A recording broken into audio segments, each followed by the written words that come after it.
স্বৈরাচারের মতোই জনগণকে ভোট থেকে দূরে রাখা হচ্ছে, মন্তব্য রুহুল কবির রিজভীর। এদিকে সচেতনতামূলক বার্তা নিয়ে ঘরমুখো যাত্রীদের পাশে ছাত্রদল। আমরা প্রতিপক্ষ না হয়ে ঐক্যবদ্ধভাবে মানুষের জন্য কাজ করব, বললেন সার্জিস আলম।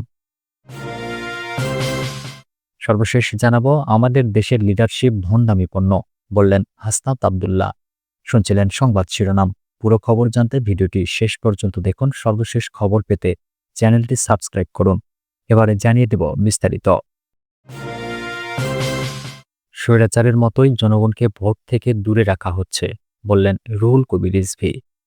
বিএনপির সিনিয়র যুগ্ম মহাসচিব অ্যাডভোকেট রুহুল কবির রিজভী বলেছেন, দেশে গণতন্ত্র রক্ষার জন্য আন্দোলন সংগ্রামের মাধ্যমে ছাত্র জনতা মিলে স্বৈরাচারী হাসিনা সরকারকে উৎখাত করেছেন।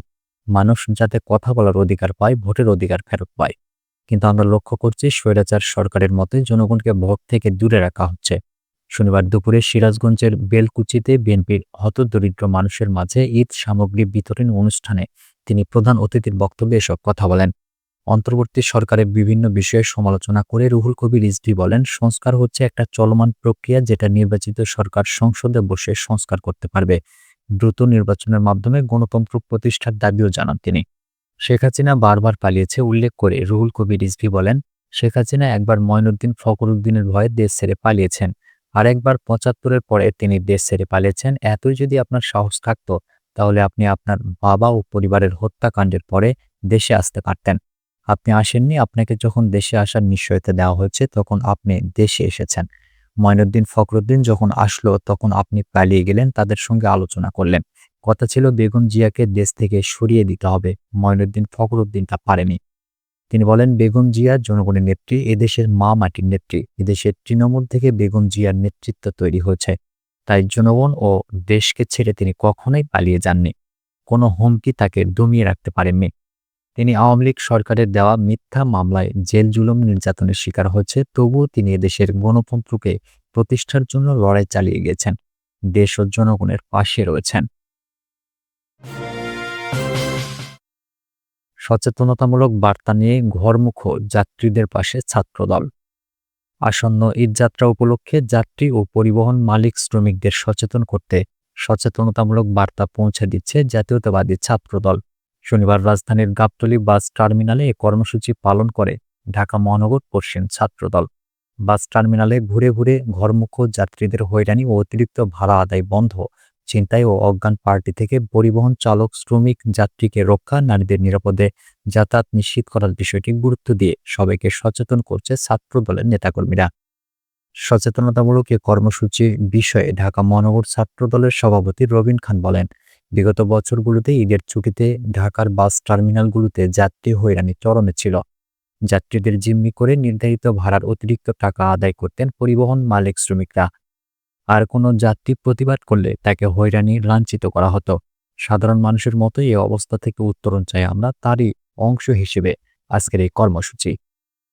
তিনি বলেন, কর্মসূচির অংশ হিসেবে ছাত্রদল কেন্দ্রীয় সংসদের নির্দেশনায় বিএনপির ভারপ্রাপ্ত চেয়ারম্যান তারেক রহমানের সচেতনতামূলক বার্তা যাত্রী ও পরিবহন মালিক শ্রমিকদের পৌঁছে দেওয়ার চেষ্টা করছে। এজন্য পরিবহন খাতের সব অংশীজনদের সহযোগিতাও কামনা করছে। সবাই সহযোগিতা করলে ঘরমুখো মানুষের ঈদযাত্রা নিরাপদ হবে। আমরা প্রতিপক্ষ না হয়ে ঐক্যবদ্ধভাবে মানুষের জন্য কাজ করব, বললেন সার্জিস আলম। জাতীয় নাগরিক পার্টির উত্তরা অঞ্চলের মুখ্য সংগঠক সার্জিস আলম বলেছেন, আমরা প্রতিযোগী না হয়ে যদি প্রতিপক্ষ হই, তাহলে ক্ষতি যেমন আমাদের আন্তঃদলীয় হবে, তেমনই ক্ষতি পঞ্চগড় জেলার হবে। তাই সে জায়গা থেকে সবাইকে ঐক্যবদ্ধভাবে মানুষের জন্য কাজ করতে হবে। একই সঙ্গে তিনি বলেছেন, আমাদের মধ্যে যেমন রাজনৈতিক দলের ভিন্নতা রয়েছে, সে অনুযায়ী মতপার্থক্য থাকবে কথা এবং কার্যক্রমে। শনিবার বিকেলে পঞ্চগড় পৌর বিএনপির আয়োজনে সরকারি অডিটোরিয়ামের মুক্ত মঞ্চে ইফতার মাহফিলে একথা বলেন তিনি। এনসিপির উত্তরা অঞ্চলের মুখ্য সংগঠক সার্জিস বলেন, আমরা এই তরুণ প্রজন্ম বিশ্বাস করি, যদি আমরা আমাদের জেলা পঞ্চগড়কে এগিয়ে নিয়ে যেতে চাই, তাহলে আজকে যেমন সৌভাগ্যপূর্ণ পারস্পরিক শ্রদ্ধাবোধপূর্ণ একটি সম্পর্কের ভিত্তিতে এখানে উপস্থিত হয়েছি, তাই এটা এই জায়গা থেকে শুরু করে প্রত্যেকটি জায়গায় বিরাজমান থাকতে হবে। যদি থাকে, দিন শেষে এটা পঞ্চগড়ের জন্য ভালো, আর সেটা আমাদের সবার জন্য ভালো। একই সঙ্গে আমাদের সবাইকে প্রত্যেকটি কাজের আগে খুনি শেখ হাসিনার বিগত ১৬ বছরের কার্যক্রম এবং গণ অভ্যুত্থান মনের ভিতর রাখতে হবে।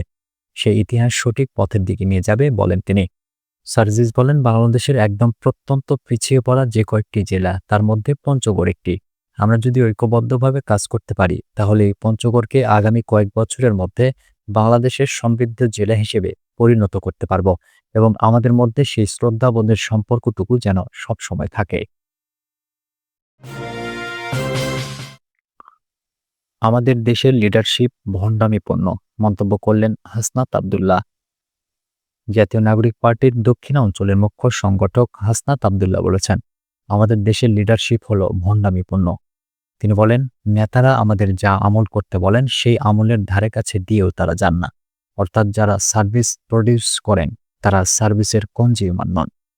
কুমিল্লার দেবিদ্বার উপজেলা পরিষদ হলরুমে পাবলিকিয়ান অ্যাসোসিয়েশন আয়োজিত পুনর্মিলনী ও ইফতার অনুষ্ঠানে তিনি এসব কথা বলেন। হাসনাত আব্দুল্লাহ বলেন, সমাজে কিছু আছে সুদখোর ঘুষখোর। সমাজের কিছু মানুষ আছে যাদের কাজই হলো সালিশ দরবার করা। কিছু মানুষের কাজ হলো থানার চারপাশে ঘোরাফেরা করা।